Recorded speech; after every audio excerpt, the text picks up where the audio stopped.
ہم کرتے ہیں ناز اپنے پاکستان کے ہیروز پر، جو بھی ہو پاکستان کا فخر کرتے ہیں ہم اسے اپنے شو میں نشر۔ آپ ہوں کسی بھی شعبہ سے وابستہ اور کرتے ہیں پاکستان کی خدمت، ہم دکھائیں گے آپ کے کارنامے اپنے پروگرام فخر پاکستان ود سلمان لقمان میں، only on Prime Canada TV پر۔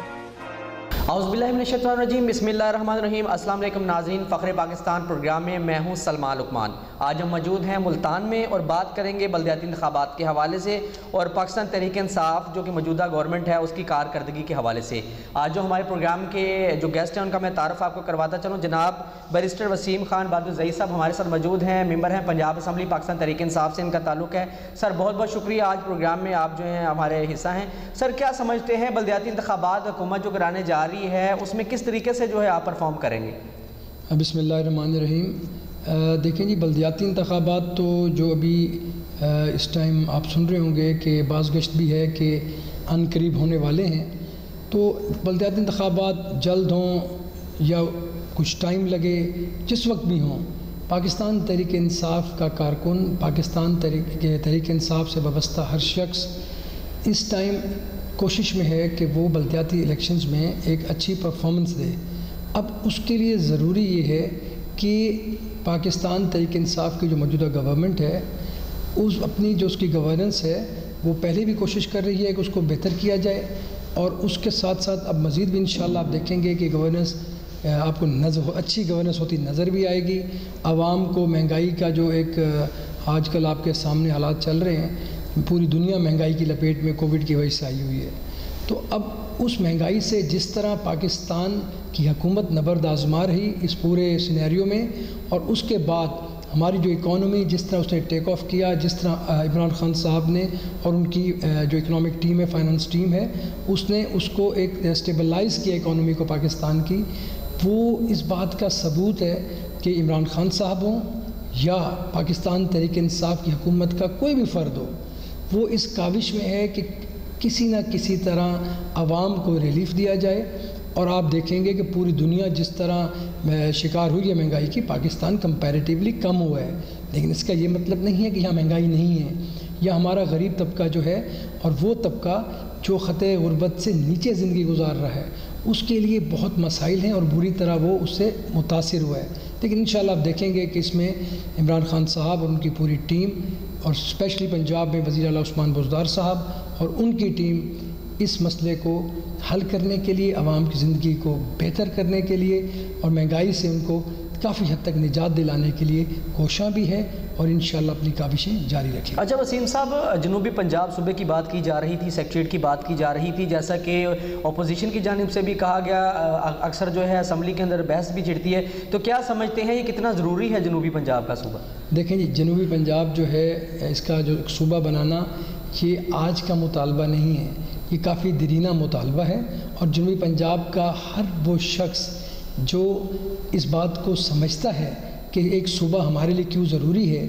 وہ اس بات سے بھی آگاہ ہے کہ اس ٹائم عمران خان صاحب کے پاس 2/3 اکثریت نہیں ہے۔ پاکستان تحریک انصاف اگر 2/3 میجورٹی کے ساتھ آتی تو وہ وعدہ پورا ہوتا، لیکن اس کے باوجود ایک انتظامی سیکریٹریٹ کا قیام ایک بہت بڑا اس کا ایک ثبوت ہے کہ پاکستان تحریک انصاف کی حکومت اس مسئلے پر بہت زیادہ سیریس ہے۔ اب یہی بات یہاں کے لوگوں کی، تو یہاں کے لوگوں کو چھوٹے چھوٹے مسائل کے لیے لاہور کا رخ کرنا پڑتا ہے۔ یہاں پہ جو آپ دیکھیں گے کہ اپر پنجاب کی، میں اس کے لاہور کے خلاف بات نہیں کرنا چاہ رہا اور نہ کر رہا ہوں، بلکہ میں یہ کہوں گا کہ جتنی بھی مطلب ہے کہ آپ دیکھیں گے انتظامی جو ایک ہوتی ہے، اس کی ایک ٹیریٹری ہوتی ہے، جتنی چھوٹی ہوگی وہ اچھی طرح سے گورن ہوگی، وہاں گورننس بہتر ہوگی، وہاں مسائل ڈور سٹیپ پہ لوگوں کے حل ہوں گے۔ تو اسی لحاظ سے یہاں کے لوگوں کی یہ ایک آواز ہے کہ جنوبی پنجاب صوبہ ہونا چاہیے، کیونکہ پنجاب اگر ایک ملک کی حیثیت اختیار کرتا تو پنجاب میرا خیال ہے کہ پہلے دنیا کے 10 بڑے ملکوں میں اس کا شمار ہوتا۔ تو اسی لیے اتنے بڑے صوبے کو چلانا اور لاہور سے بیٹھ کے چلانا اور ریموٹ ایریاز ہمارے رحیم یار خان صادق آباد راجن پور لیا اس بکر والی سائڈ یہاں پر اس طرح آپ گورن نہیں کر سکتے لوگوں کو اس طرح آپ وہاں پر ان کو سہولیات مہیا نہیں کر سکتے ان کی سروس نہیں کر سکتے جس طرح آپ صوبوں کو اگر انتظامی یونٹس میں صوبہ بنائیں انتظامی یونٹس بنائیں جو مرضی بنائیں اس طرح ہو کہ لوگوں کو دہلیز پر ان کو بنیادی جو ان کے مسائل ہیں وہ حل ہوں۔ اچھا سر بڑی اچھی آپ نے بات کی ہے جنوبی پنجاب کی مسائل کے حوالے سے کہ لوگوں کو جو مشکلات ہیں اس میں بھی کمی آئے گی اتنی دور جانا پڑتا ہے جو کہ یہاں پہ ان کے مسئلے جو حل ہوں گے۔ اچھا سر دوسرا یہ بتائیے گا کہ کس طریقے سے ابھی جیسا کہ پروجیکٹ خان صاحب نے شروع کیا ہے احساس پروگرام ہے اس کے بعد راشن کا کوئی بھوکا نہیں سوئے گا اب تک اس پروجیکٹ پر کتنی لاگت آ چکی ہے اور آگے خان صاحب کیا دیکھ رہے ہیں فیوچر میں؟ دیکھیں جب کووڈ آیا تو پاکستان کی تاریخ کا سب سے بڑا ریلیف پیکیج وزیر اعظم عمران خان نے دیا ان کی حکومت نے دیا اور ملک کی معیشت جو تھی اس کے جو حالات تھے وہ آپ کے سامنے کسی ڈھکے چھپے نہیں ہیں ان حالات کے باوجود اتنا بڑا ریلیف پیکیج دینا اس بات کی عکاسی کرتا ہے کہ پرائم منسٹر عمران خان کے دل کے قریب ہیں پاکستان کے غریب اور وہ لوگ جو ان کی حالت زار اس قابل نہیں ہے کہ وہ اپنے بچوں کا پیٹ پال سکتے اس کووڈ کی وجہ سے یا ویسے بھی وہ ایک مشکل حالات میں گزارا کرتے ہیں۔ اب احساس پروگرام کی آواز آپ نے بھی سنی نام بھی سنا لوگوں نے کہ احساس پروگرام ہے جس کے تحت لوگوں کو ریلیف دیا گیا تو اس کا نام تو پہلے احساس کیوں رکھا گیا کیونکہ پرائم منسٹر کو اور پاکستان تحریک انصاف کو احساس ہے ہر اس غریب کا ہر اس شخص کا جو خط غربت سے نیچے زندگی گزار رہا ہے جس کو لوگوں کے مدد اور سہارے کی ضرورت رہتی ہے تو اس طبقے کے لیے عمران خان صاحب نے جو ایسا پروگرام متعارف کرایا اور اس میں کریڈٹ دینا چاہوں گا محترمہ ثانیہ نشتر صاحبہ کو انہوں نے بہت آ کر یہاں پر کام کیا اور اس پروگرام کو کامیاب کرنے میں ان کا ایک بڑا کردار ہے۔ اسی طرح احساس راشن اب شروع ہو گیا ہے وہاں پہ احساس تعلیمی جو وظائف ہیں وہ شروع ہو گئے ہیں۔ اس کے ساتھ ساتھ آپ نے دیکھا کہ جو ابھی مہنگائی کی وجہ سے لوگوں کو لوگ ڈسٹرب ہیں اس میں 1000 روپے کی سبسڈی بھی احساس راشن کے تھرو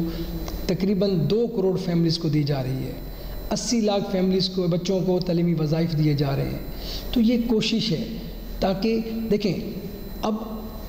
اگر آپ دیکھیں لوگ اکثر کہتے ہیں کہ ہمارا نام نہیں آیا ہم اس میں شامل نہیں ہوئے تو اب اتنا بڑا اس میں گیپ ہے اتنے زیادہ لوگ ہیں کہ جو اس میں متاثر ہیں اب آپ کے پاس اتنا سا اس میں آپ کے وسائل اتنے ہیں تو اتنے ریسورسز کے ساتھ آپ اتنے لوگوں کو نہیں کر سکتے اس میں آپ کیا کریں گے اس میں آپ یہ کریں گے کہ جو سب سے زیادہ مستحق ہیں ان کو آپ سپورٹ کریں گے۔ ابھی ریسنٹلی میری ملاقات بھی ہوئی محترمہ ثانیہ نشتر صاحبہ سے وہ ملتان تشریف لائی تھیں تو یہاں ہماری ایک ڈسٹرکٹ کی میٹنگ تھی تو اس میں انہوں نے ہمیں بریفنگ بھی دی اور میں بڑا متاثر ہوا یقین کریں بحیثیت ممبر صوبائی اسمبلی وہ چیزیں کچھ مجھے بھی علم نہیں تھیں میری بھی علم میں اضافہ ہوا اور میں امید کرتا ہوں جس طرح ہمارا ابھی صحت انصاف کارڈ آ رہا ہے اور وفاق بھی کر رہا ہے پنجاب بھی اس میں اپنا کردار ادا کر رہا ہے اور پنجاب کا ہر شخص ہر ذی شعور جو بھی پنجاب میں بستا ہے اس کو ایک صحت کارڈ بھی ملنے والا ہے جس میں 10 لاکھ تک وہ اپنے گھر والوں کا علاج کرا سکتا ہے۔ اچھا سر یہ بھی بتائیے گا کہ خان صاحب نے اعلان کیا تھا کہ ID کارڈ کے اوپر جو ہے باقاعدہ سو علاج ہوگا کسی کو لائنوں میں لگنے کی ضرورت نہیں پڑے گی تو کیا سمجھتے ہیں ملتان کی عوام جو ہے آپ کے حلقے کی عوام ہے تقریباً اس کا کتنا ووٹ ہے اور کس طریقے سے لوگ آپ سے رابطہ کریں کیونکہ کئی لوگوں کو ابھی تک یہ نہیں پتا کہ کارڈ کس طریقے سے حاصل کرنا ہے تو تھوڑا سا کیا کہیں گے اس حوالے سے آپ؟ جو صحت کارڈ ہے جو آپ کے لوگوں کا جو بھی ID کارڈ نمبر ہے وہی ID کارڈ نمبر ان کا ہیلتھ کارڈ نمبر ہوگا اور اسی نمبر کے ساتھ ہی وہ اس انشورنس کو ان پیسوں کو استعمال کر سکیں گے اپنی صحت کے لیے اپنے علاج کے لیے۔ جہاں تک ملتان کا تعلق ہے میں آپ کی بات مکمل اپنی ذرا کر لوں جہاں ملتان کا تعلق ہے تو ملتان کی حد تک آپ دیکھیں گے کہ فروری مارچ میں ملتان میں بھی یہ لانچ ہو رہا ہے لوگوں کو انشاءاللہ یہاں بھی اس کے فوائد ملنا شروع ہو جائیں گے اور اس کے ساتھ ساتھ ملتان کے لوگ باشعور لوگ ہیں انہوں نے جنرل الیکشنز میں پاکستان تحریک انصاف کو لینڈ سلائڈنگ وکٹری دی تھی وہ اس لیے دی تھی کہ لوگ 2 پارٹی سسٹم سے بیزار تھے تنگ تھے لیکن جب پاکستان تحریک انصاف اقتدار میں آئی اس کو حکومت ملی تو اس کے بعد جو ملکی معیشت کا حال ماضی کے لوگ چھوڑ گئے تھے اس کے بعد پھر کووڈ آ گیا ان تمام چیلنجز سے بہت ہی احسن طریقے سے عمران خان صاحب کی حکومت نے اس کا سامنا کیا اور اس کے بعد اس ملک کو اس نہج پر لائے ہیں۔ آپ دیکھیں آپ کے احساس پروگرام کی تعریف پوری دنیا میں ہو رہی ہے، جس طرح آپ نے کووڈ کو ٹیکل کیا پوری دنیا آپ کی تعریف کر رہی ہے۔ بدقسمتی یہ ہے کہ یہاں کے لوگ جو ہیں، ہمارے کچھ لوگ ہیں جو ایک مخصوص اینگل دیکھنا چاہتے ہیں اور لوگوں کو دکھانا چاہتے ہیں۔ پاکستان تحریک انصاف کی حکومت کے جو اچھے کارنامے ہیں، وہ منصوبے ہیں جن کو انہوں نے آ کر شروع کیا اور ان کو مکمل کیا، اور کچھ پائپ لائن میں ہیں۔ ان کی تشہیر اس طرح نہیں ہوئی جس طرح ماضی میں آپ نے دیکھا ہوگا کہ ماضی کی حکومتیں کرتی تھیں۔ تو اس کی وجہ یہ تھی کہ بڑے بڑے اشتہار دینا، ٹی وی پر ایڈز دینا، اور ایکسچیکر کا پیسہ جو ہے وہ غریب عوام کا پیسہ ہے، ان کے خون پسینے کی کمائی ہے، اس کو لٹانا اس بے دردی کے ساتھ۔ تو یہ عمران خان صاحب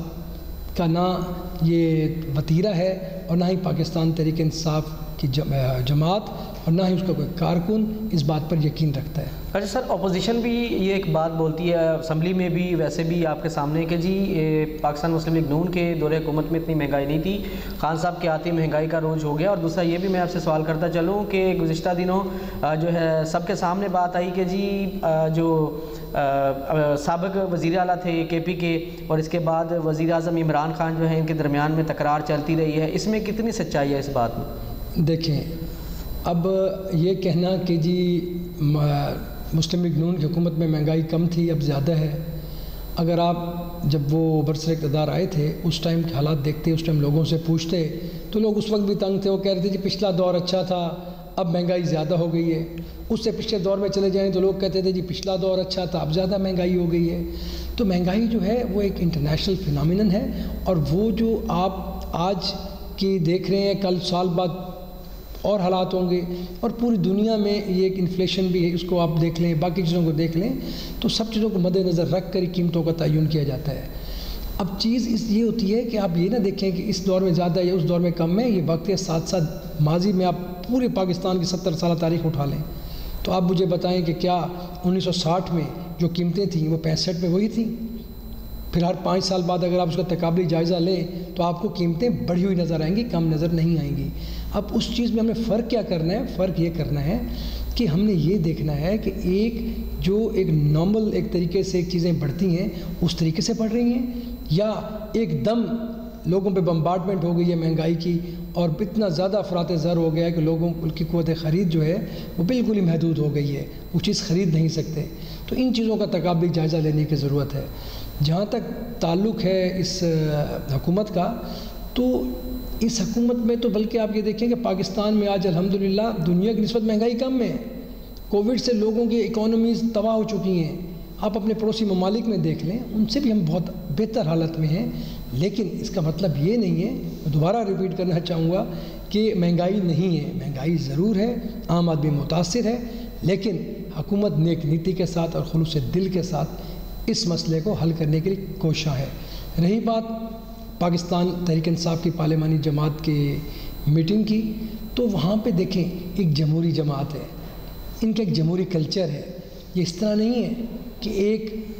بادشاہ بیٹھا ہو اور اس کے آگے اس کے مصائب تعریفیں کر رہے ہوں اور کوئی اس کو حقیقت سے روشناس نہ کرانا چاہ رہا اور نہ کرانے کی سخت رکھتا ہو۔ یہاں پر جمہوری لوگ ہیں، آپس میں بیٹھ کر ڈیلیبریشنز کرتے ہیں، آپس میں بیٹھ کر اپنے معاملات کو خوش اسلوبی سے حل کرنے کی کوشش کرتے ہیں۔ تو ڈفرینسز مجھے، کیونکہ اس میٹنگ میں نہیں تھا، میں نے بھی وہی کچھ دیکھا جو میڈیا میں ایک ٹکرز چلے، پھر میڈیا پہ فلیش ہوا، اب اس میں کتنی حقیقت ہے، کتنا فسانہ ہے، یہ وہی لوگ جانتے ہیں جو میٹنگ میں موجود تھے۔ اچھا سر، یہ بھی بتائیے گا لاسٹ میں کہ خان صاحب نے قرضے کتنے کو ابھی تک ملک کے واپس کر دیے ہیں؟ کیونکہ خان صاحب نے آتے سب سے پہلے یہ کہا تھا کہ ملک کے اوپر بہت زیادہ قرضہ ہے، بچہ مقروض ہے، تو اب تک کیا آپ لوگوں نے جو ہے، آپ کی حکومت نے جو ہے کتنے قرضے جو ہے معاف کروا لیے ہیں یا کتنے قرضے واپس کر دیے ہیں؟ جتنا قرضہ پاکستان تحریک انصاف کی حکومت میں اس دور میں لیا گیا ہے، 80 to 85% وہ قرضہ جو ہم نے اس کی ری پیمنٹ کرنی تھی ہم نے اس کو ری پے کیا ہے۔ تو اور یہ اب ماضی کی حکومتوں کا ریکارڈ اٹھا کر دیکھ لیں، آپ کو نظر آ جائے گا۔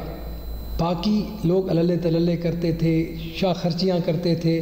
اس حکومت نے 80 سے 85% جتنا بھی قرضہ لیا اس کا 80 سے 85% اپنی ادائیگیوں میں صرف کیا ہے. تو یہ ایک بہت بڑا ڈفرینس ہے. ہمیں جب ہم بات کرتے ہیں قرضوں کی اور ماضی حکومتوں کی تو ہمیں ان کا تقابلی جائزہ لینے کی ضرورت ہے. کیا اسی پرپورشن میں ان لوگوں نے بھی واپس کیا تھا، قرضوں کی ادائیگی کی تھی، یا ان کو کسی اور مقاصد کے لیے استعمال کیا تھا؟ ویئر ایز عمران خان صاحب کی حکومت نے جتنا قرضہ لیا ہے، آئی ووڈ اگین ریپیٹ کہ وہ قرضہ 80 to 85% آپ کی ادائیگیوں میں گیا ہے. بہت شکریہ جی. بیرسٹر وسیم خان صاحب ہمارے جو ہے آج فخر پاکستان پروگرام کے حصہ تھے، اور اس کے ساتھ ان کا کہنا تھا کہ پاکستان تحریک انصاف کی حکومت میں جتنے بھی قرضے ہیں وہ واپس کیے جا رہے ہیں. ساز پروگرام، ہیلتھ پروگرام اور دیگر پروگرام جو ہیں عمران خان کی جانب سے جو ہے غریب اور مستحق لوگوں کے لیے پیش کیا گیا. اور ان کا کہنا تھا کہ جنوبی پنجاب سیکریٹریٹ یا جنوبی پنجاب صوبے کی بات ہے، وہ انشاءاللہ یہاں کے جو لوگ ہیں ان کے لیے ایک فائدہ مند ثابت ہوگا. امید ہے آج کا جو فخر پاکستان پروگرام ہے آپ کو پسند آئے گا. انشاءاللہ دوبارہ دوسرے پروگرام میں حاضر ہوں گے. تب تک دیکھتے رہیے پرائم کینیڈا ٹی وی. فخر پاکستان، مجھے اور کیمرہ مین عبداللطیف کو دیجیے گا اجازت. اللہ حافظ. ہم کرتے ہیں ناز اپنے پاکستان کے ہیروز پر. جو بھی ہو پاکستان کا فخر، کرتے ہیں ہم اسے اپنے شو میں نشر. آپ ہوں کسی بھی شعبہ سے وابستہ اور کرتے ہیں پاکستان کی خدمت، ہم دکھائیں گے آپ کے کارنامے اپنے پروگرام فخر پاکستان ود سلمان لقمان میں، only on Prime Canada TV per.